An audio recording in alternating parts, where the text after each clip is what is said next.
congratulations to Ms. Spoffy for being the winner for the drawing for the goodie box and the free pattern.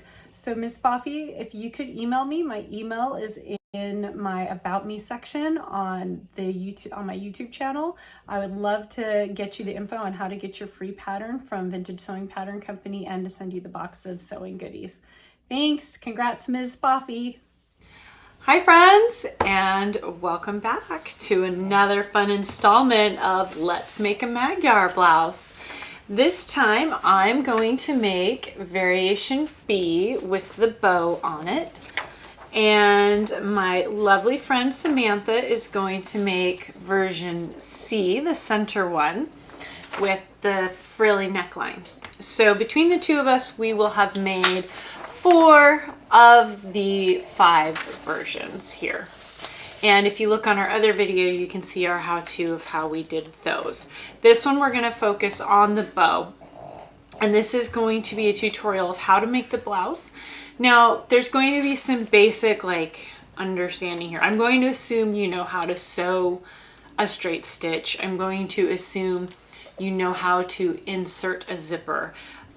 So there's going to be assumption here. I'm going to say what I'm doing and where I'm doing it and how I'm doing it, because what I'm going to do here is some of it's not listed in the instructions because the instructions are very sparse given that it is vintage pattern. Whoa, Sam! Okay, buddy. Okay. Given that it is a vintage pattern. I wanted to talk a little bit about the fabric I'm using. It is this lovely, oh gosh, I don't know if you would call this a citron. It's like greener than a citron, maybe a chartreuse silk. And I don't know if you can see the delicate flowers on it.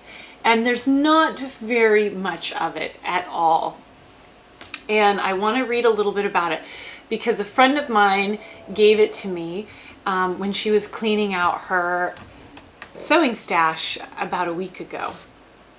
And I asked her, what's the history behind this fabric? Because everything that she gave me had a bit of history to it. And she said, 2 of my mom's friends, Dr. Dorothea Killian and Matilda Johnson, went to China on one of the first American tours after Nixon reopened relations with China.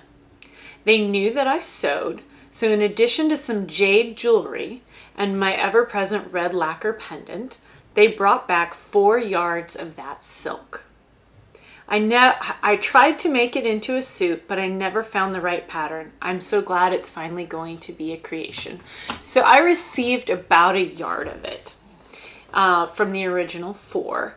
And given that this pattern does not require a lot of yardage, it was more than enough to cut out the fabric, cut out the bodice and the neck, and I have enough left over that should I want to make like a matching clutch or some other accessory, I have enough left. Or there's also enough left if I want to do like some blocking, fabric blocking with it on another project, or lining of something, or a pocket of something.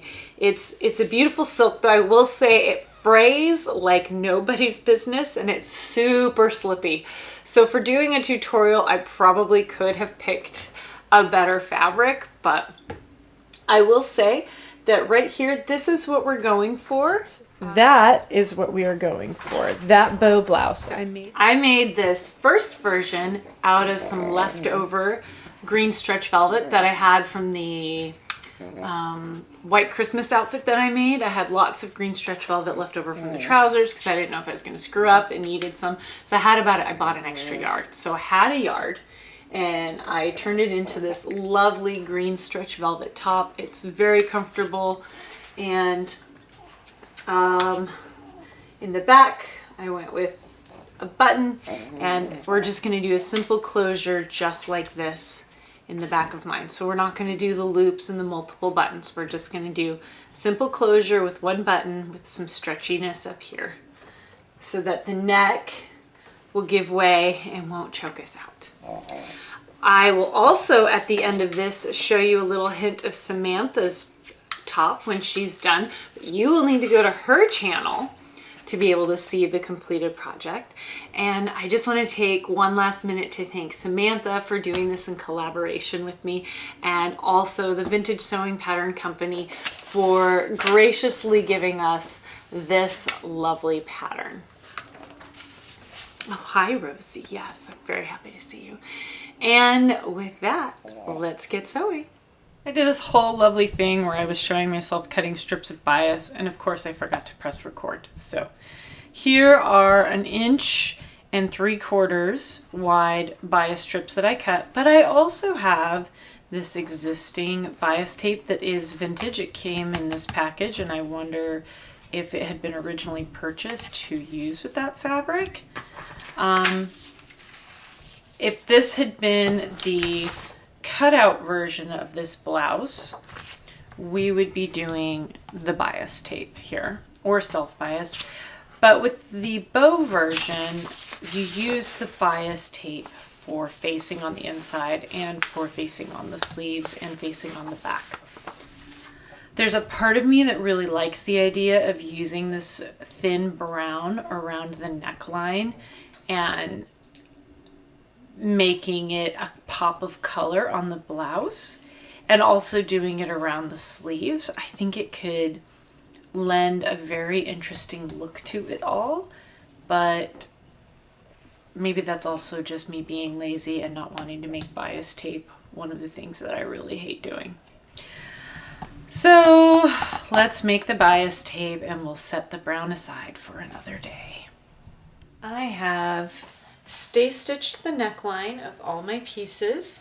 I've also put in the 4 darts in the front and in the back, and I serged almost all the edges, not the bottom hem. You can see how badly, at least I hope you can see, maybe that'll do it, how badly it's fraying, and it's barely being handled and it's fraying that badly. The next step we're going to do is we're going to put right sides together, and we are going to connect the shoulder seams. And when we're done, once we are actually, no, you know what the next step we're going to do is?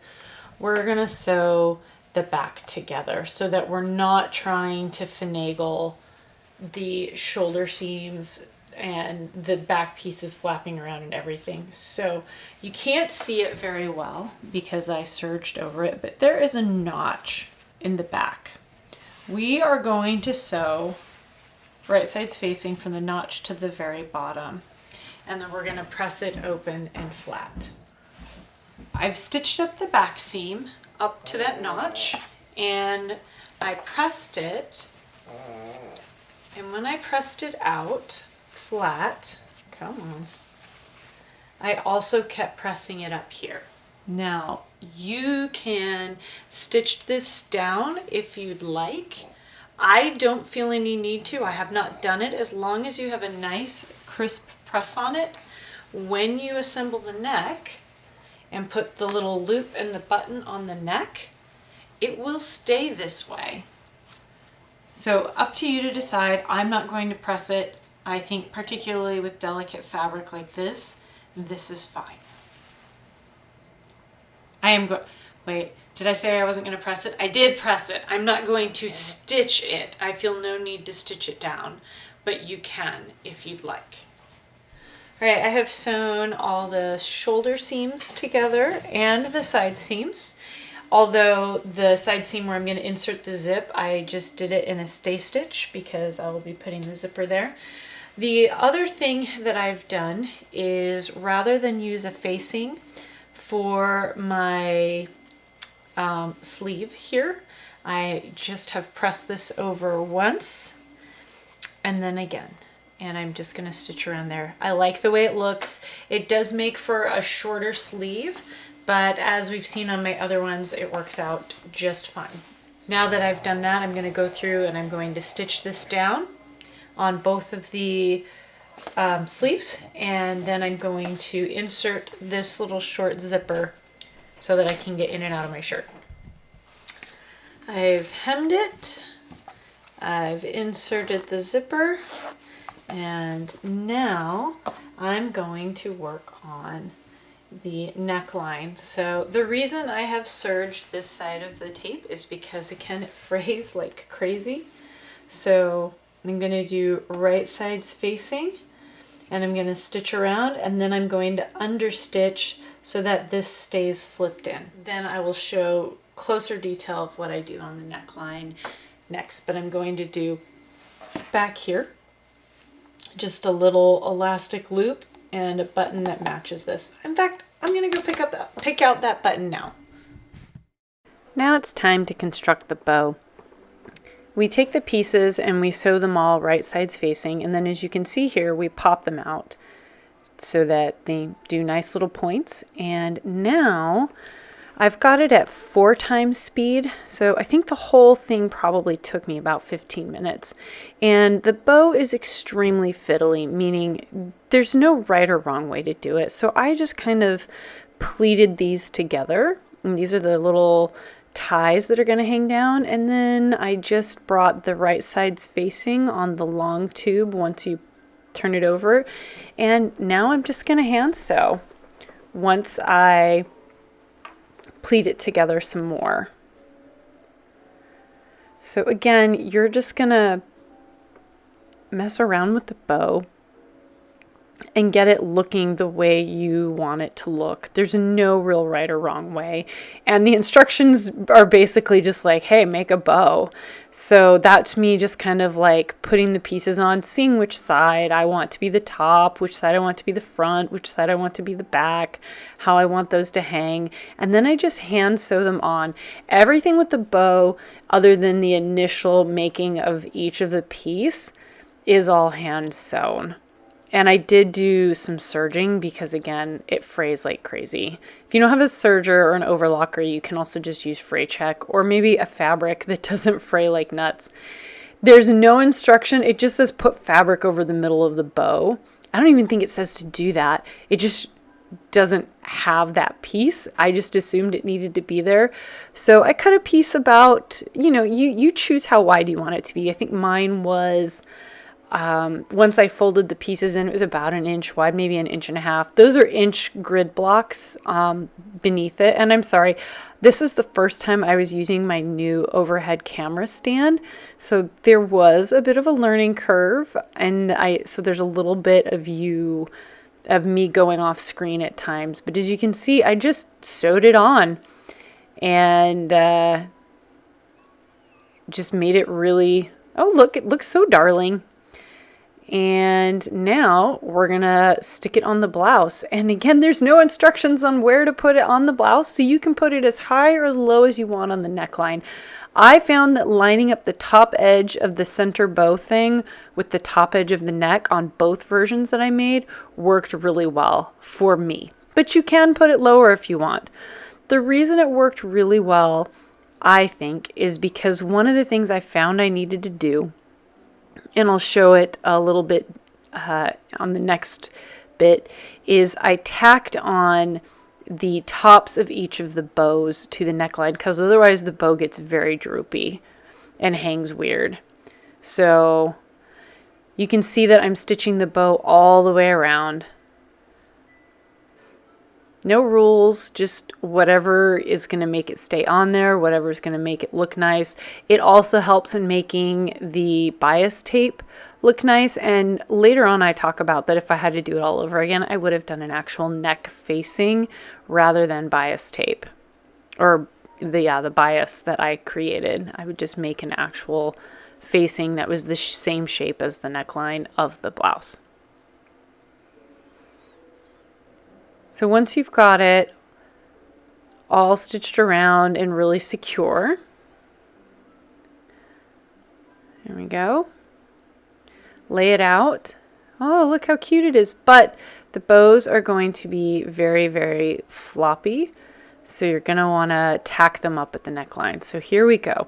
And I tacked them over maybe 3/4 inch to 1 inch. Again, you decide what looks good. And it's just a little tack to kind of keep the bow up and perky. And I didn't tack it on the front edge of the bow. I just tacked it on the back edge. And that was enough on both versions, both the heavier velvet where you'll notice the bow is a lot larger just because the velvet is a thick pile fabric, whereas this is a very slippery silk satin. But with, again, both versions, I found that I needed to tack the bow. Otherwise, it just was a very sad bow and it just drooped down in a very sad way. And here is the back of the shirt, which I didn't have a chance to show before. This is how I closed out the neckline. I just put a very simple button up there and a bit of an elastic loop in the neckline. And I love to put tags in my blouses, so those say circa 2023. And on to our very first reveal. Here is Samantha of Samantha Loves to Sew, showing her absolutely gorgeous version. I think I want to say it's C. It's the ruffly version. So if you go look up Magyar Blouse on Vintage Pattern Company, Sewing Pattern Company, you will see this adorable ruffly version. And she just looks so stinking cute, doesn't she? And I honestly, like, I don't know that I could pull this off, but she definitely does. And now we're going to see the sweetheart neckline version of hers. And look, rather than just doing a plain sweetheart neckline, she added a whole bunch of gorgeous soutache decoration there on the neckline. And then you can also see the back. She did it proper per the instructions of the pattern. She did the rouleau loops. But look at these cute buttons and look at all that decoration. That's all hand done. And she's got cute buttons on the sleeves too. She just really elevates every project that she does. And it's just so cute. And now we're going to go into my first reveal, me wearing the velvet one. And I decided to pair it with, you know, a 40s blouse with an 80s suspender skirt, because why not? That's how I roll. I also made the matching turban. And here you can see just how giant that bow is, and I love it. All done. The thing that I learned is if I were to do this again, I think I would do a wider strip of the bias tape. And to be honest, I wouldn't even do bias tape. I would cut an actual facing for the neckline because it's just not sitting well. And I think that's because I ended up serging it. And so even though that does have some give, it got rid of a lot of the property of the bias. But I felt like I had to serge it because it was fraying so badly. The other thing I noticed is that this probably would benefit from being faced as well. Even though I've pressed it, it's still got this little loopy. So maybe if I've only turned it under once, it doesn't do that in the other blouses that I've done. So it might just be a virtue of sewing with silk satin, which is not something I'm very familiar with doing. Certainly not silk this old. That said, I think the shirt is beautiful. I love it. I'm very happy with it. I think the bow turned out just darling. And you can see the back, how that wound up. And because of the elastic, I have some give there. And then you can see the stretch velvet version is very comfortable and also has a vintage button and elasticized pull there. I used some of the selvage for the pull on that one, whereas this one I just used elastic. Anyway, this was a really fun pattern. I very much enjoyed it. Thanks again, Vintage Sewing Pattern Company. And really enjoyed seeing Samantha's version of it, and I definitely recommend checking this out. This is a great pattern for using a very small amount of fabric, perfect for scrap busting, and it's very forgiving. Like I said, it says it's for a 32-inch bust. I've got a 36 and there's still plenty of space. Oh yes, and there's my side zip. This one obviously does not have one, given that it's stretchy. With that addendum, I'll go ahead and close this vid. See you next time.